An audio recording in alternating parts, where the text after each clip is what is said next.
चलो देखो बच्चों, यहाँ पे आज हम जो है ये क्लास 10th का जो है एक पढ़ेंगे लेसन जो है 2D का। तो इसको इसमें जो है हम ये सीखेंगे कि बहुपद के लिए विभाजन एल्गोरिथम का जो प्रमेय होती है वो क्या होती है।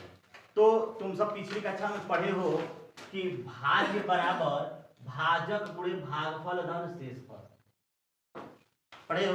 ठीक वही नियम यहाँ पे लागू किया गया है कि ये जो px है एक बहुपद है और इसका एक गुणनखंड जो है gx दिया हुआ है। gx एक गुणनखंड दिया हुआ है, तो gx से जब px में अगर हम भाग करते हैं, भाग करने के बाद से यानी ये जो है ये एक px दिया है और इसका एक गुणनखंड दिया है।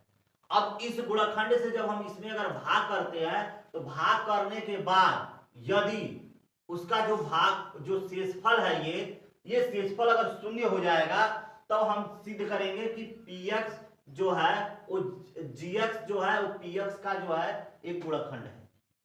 कब? जब px में gx से भाग करने पे जो शेषफल है वो शेषफल शून्य प्राप्त हो जाए। जब शेषफल शून्य प्राप्त होगी तो हम कहेंगे कि gx जो है px का एक गुणनखंड है। तो ये विभाजन एल्गोरिथम का जो नियम है वो यही है कि भाज्य बराबर भाजक, यानी जिससे हम काटते हैं यानी जिससे भाग करते हैं उसको भाजक कहते हैं, तो भाजक गुणे भागफल अधन शेषफल, यही इसका नियम है। यही हमें मुख्य रूप से पढ़ना है।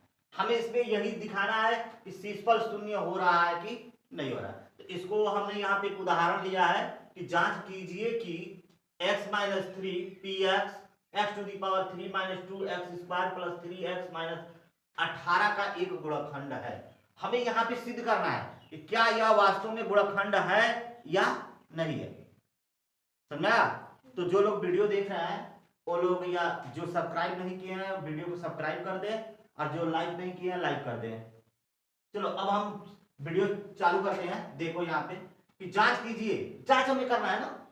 तो सबसे पहले हम क्या करेंगे कि भाग की प्रक्रिया चालू करेंगे। ऐसे देखो x - 3 यहां पे लिखेंगे x to the power 3 - 2x square plus 3x - 18।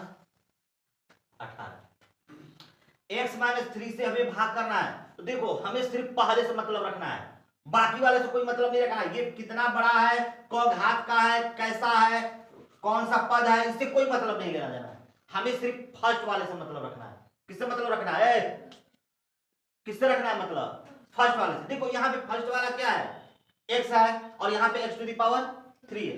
अब हम x में कितना से गुणा करेंगे कि x to the power 3 हो जाएगा। तो यहाँ पे जब एक घात है तो हम जब x से दो घात से जब गुणा करेंगे तभी तो घात जुटेगा, तो 3 घात होगा।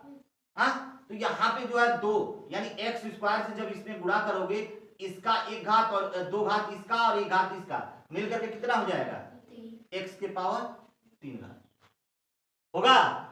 अब देखो माइनस है 3 है, अब इसमें इससे गुणा करेंगे तो -3x स्क्वायर हो जाएगा। हो जाएगा। अब हम ऐसे खींचेंगे। तुम सब छोटी कक्षाओं में भाग पढ़े होगे।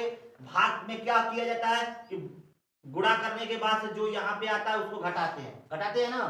तो यहाँ पे हम लिखेंगे कि घटाने पर।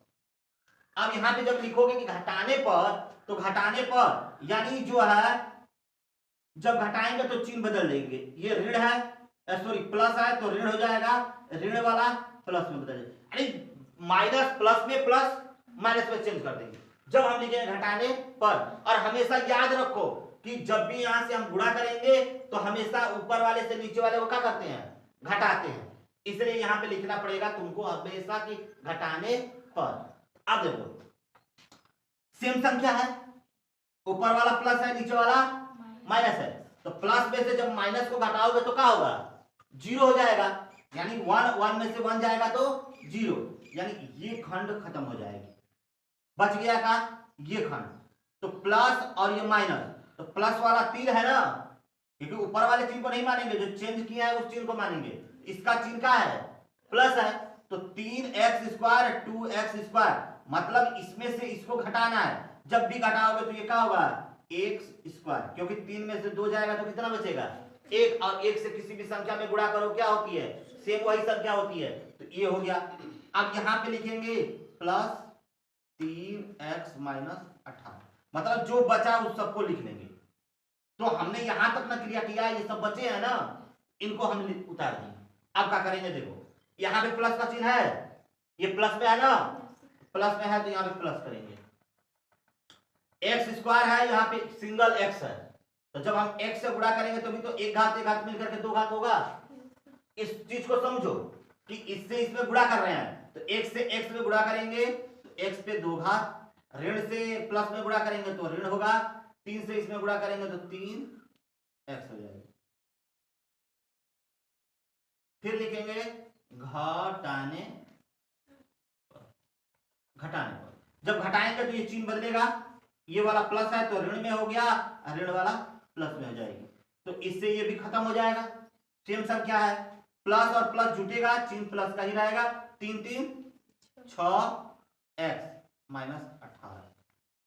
अब क्या भाग जाएगा, अब क्या भाग जाएगा, बिल्कुल जाएगा। हमें सिर्फ फर्स्ट वाले से मतलब रखना है।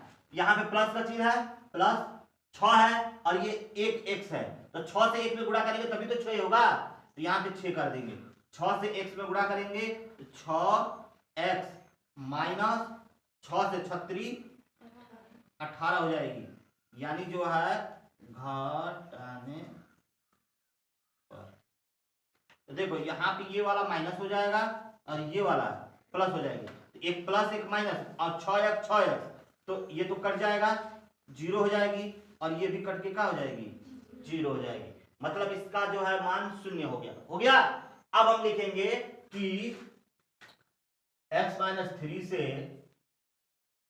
भाग करने पर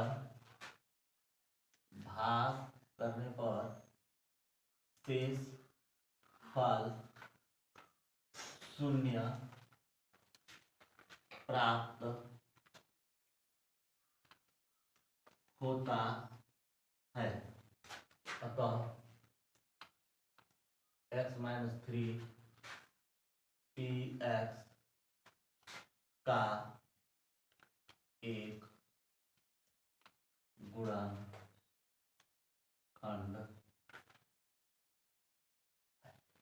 px का है, गुणनखंड है।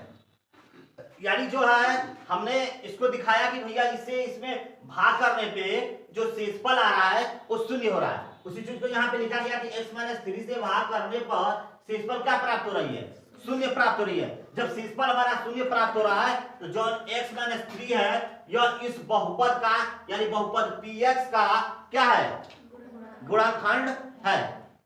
वीडियो समझ में आया?